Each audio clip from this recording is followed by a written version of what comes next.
Arrogant CEO mocks royal guard. Instant regret. The cobblestone streets outside Buckingham Palace glistened under the evening lights as tourists eagerly gathered to watch the legendary royal guard stand in their unshakable formation. Among the crowd, a sleek black luxury car rolled up, engine purring like a predator waiting to strike. The back door swung open, and out stepped Richard Cole, a 45-year-old corporate tycoon known for his ruthless business tactics and inflated ego. Dressed in an expensive suit and exuding confidence, he adjusted his gold cufflinks and surveyed the scene with a smirk. "Look at these clowns," he muttered to his assistant, who trailed behind him with an apologetic expression. "Standing around like mannequins. I bet they wouldn't even flinch if a bomb went off." His arrogance was thick in the air as he strode forward, eyes locked onto a nearby royal guard, who stood tall in his iconic red uniform and bearskin hat.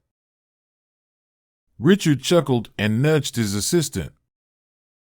"Watch this. I'll get a reaction out of him." The surrounding tourists, sensing trouble, grew silent.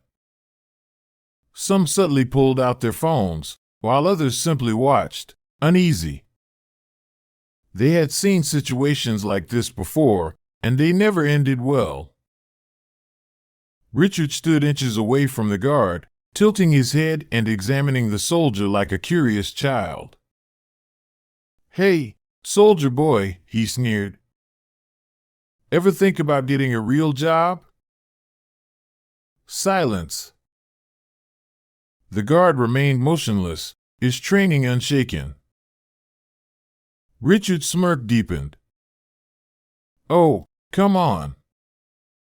Not even a blink?" He waved his hand dramatically in front of the soldier's face, testing the limits of discipline. But then, he took it too far. With a laugh, he reached out and tapped the guard's shoulder. A collective gasp rippled through the onlookers. The guard moved instantly. In a flash, he stomped forward, his voice booming like a battle drum. "Stand back!"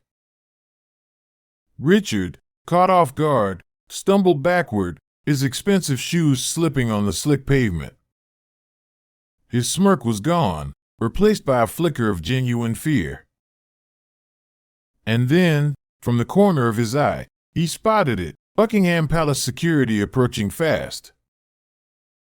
His night was about to take a turn he never expected.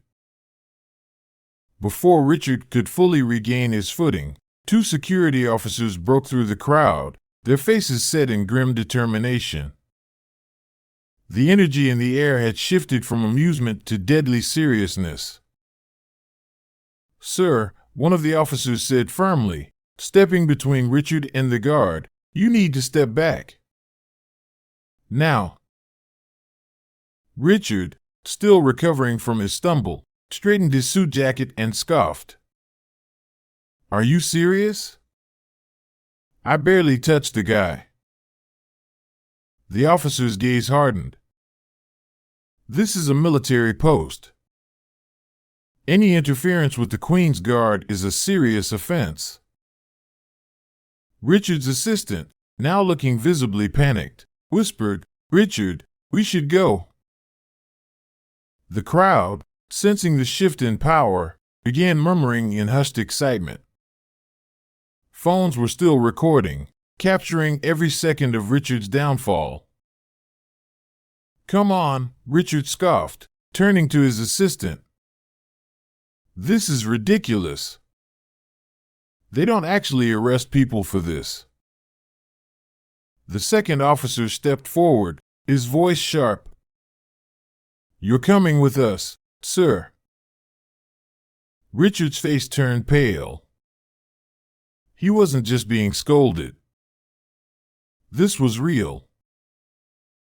Before he could protest, the officers gripped his arms and led him away, weaving through the gathered spectators. Tourists watched in stunned silence, some barely able to contain their smirks and whispers. Meanwhile, the royal guard had already returned to his stance, his expression unreadable beneath his hat. It was as if nothing had happened at all. As Richard was escorted toward the waiting patrol car, he could hear the unmistakable sound of his own humiliation being uploaded to the internet, his arrogance immortalized for the world to see. Richard sat in the back of the police car, his expensive suit wrinkled, his confidence shattered. He could hear the muffled chatter of officers outside, discussing his detainment. The cold reality sank in. He had gone from a high-powered CEO to a worldwide embarrassment in mere minutes. His assistant, still panicked, tried to negotiate with the officers. "Look, this is just a misunderstanding. Mr. Cole didn't mean any harm." One of the officers turned inside. "That's not how this works. The Queen's Guard is not a tourist attraction to be mocked. There will be consequences." As the car pulled away, Richard glanced out the window at the crowd, now watching him like an animal in a cage. His own actions had brought this upon him, but what haunted him most was the sea of phones recording his downfall. Hours later, after being questioned and fined, Richard returned to his penthouse suite. He poured himself a drink, but his hands shook too much to hold the glass steady.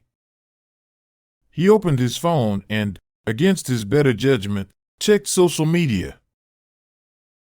His name was everywhere. CEO humiliated by Royal Guard.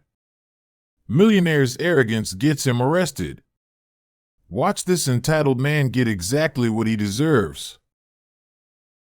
The videos had already amassed millions of views. His company's investors were pulling out, his name was trending for all the wrong reasons, and his reputation, the thing he had built his empire on, was now in ruins. For the first time in his life, Richard Cole was completely powerless.